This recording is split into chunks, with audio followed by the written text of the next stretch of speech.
Assalomu alaykum aziz tinglovchilar. Siz tinglayotgan podkastda bugun dunyoning eng nufuzli mukofoti, ya'ni Nobel mukofoti haqida gaplashamiz.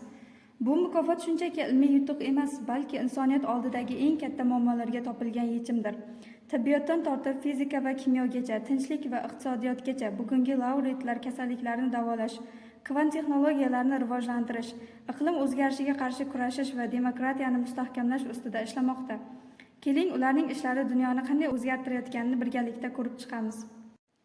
Biz bugun bu haqda ko'proq ma'lumotga ega bo'lish maqsadida ikkita mutaxassisimizni taklif qilganmiz. Keling, birinchi savoldan boshlasak. Tibbiyot yo'nalishi sovrindorlari qanday kasalliklar ustida ishlamoqda? Masalan, Katalin Karrik va Drew Weissman mRNA vaksinalari orqali COVID-19 kabi yuqumli kasalliklarga qarshi kurashdi. Boshqa laureatlar saraton, genetik va nevrologik kasallarni davolash ustida ishlamoqda. Fizika laureatlari kvant texnologiyalari bilan nimani hal qilmoqda?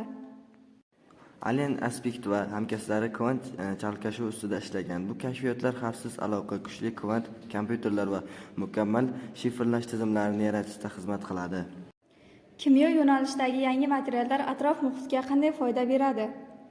John Billy rivojlantirgan litiy-ion batareyalari elektr avtomobillar va qayta tiklanuvchi energiyalarni saqlashga yordam beradi. Natijada karbonat angidrid chiqindilari kamayadi. Tinchlik bo'yicha sovrindorlar nima ish qilmoqda? Malala Yousafzai qizlari ta'lim va inson huquqlari uchun kurashadi. Nargiz Muhammadiy ayollar erkinligi va demokratiyasini himoya qilmoqda. Iqtisodiyot laureatlari innovatsiya va o'sishni qanday bog'laydi? Paul Romer ta'kidlashicha, ilm-fan innovatsiyaga sarmoya uzoq muddatli iqtisodiy o'sishni ta'minlaydi. Nobel ishlari jamiyatga qanday ta'sir qilmoqda? Ular sog'liqni yaxshilaydi, texnologiyani rivojlantiradi, ekologiyani himoya qiladi va inson huquqlarini mustahkamlaydi. Eng dolzarb yo'nalish qaysi? Tibbiyot va ekologik texnologiyalar eng muhim, chunki ular pandemiya va iqlim o'zgarishi kabi global muammolarni hal qiladi.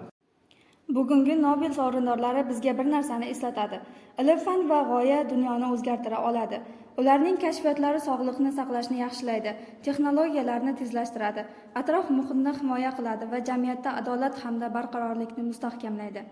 Demak, Nobel mukofoti bu nafaqat shaxsiy yutuq, balki kelajak sari qo'yilgan qadamdir.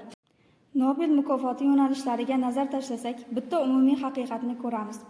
Ilm-fan va g'oya insoniyat taraqqiyotining asosiy kuchidir. Tibbiyot hayotni saqlab qoladi, fizika kelajak texnologiyalarni yaratadi. Kimyo atrof muhitni himoya qilishga xizmat qiladi. Iqtisodiyot barqaror o'sish yo'lini ko'rsatadi. Tinchlik yo'nalishi esa inson huquqlari va adolatni himoya qiladi. Demak, Nobel mukofoti bu shunchaki mukofot emas, balki insoniyatning eng dolzarb muammolariga berilgan ilmiy va ma'naviy javobdir. E'tiboringiz uchun rahmat. Keyingi sonlarda yanada dolzarb mavzular bilan uchrashamiz.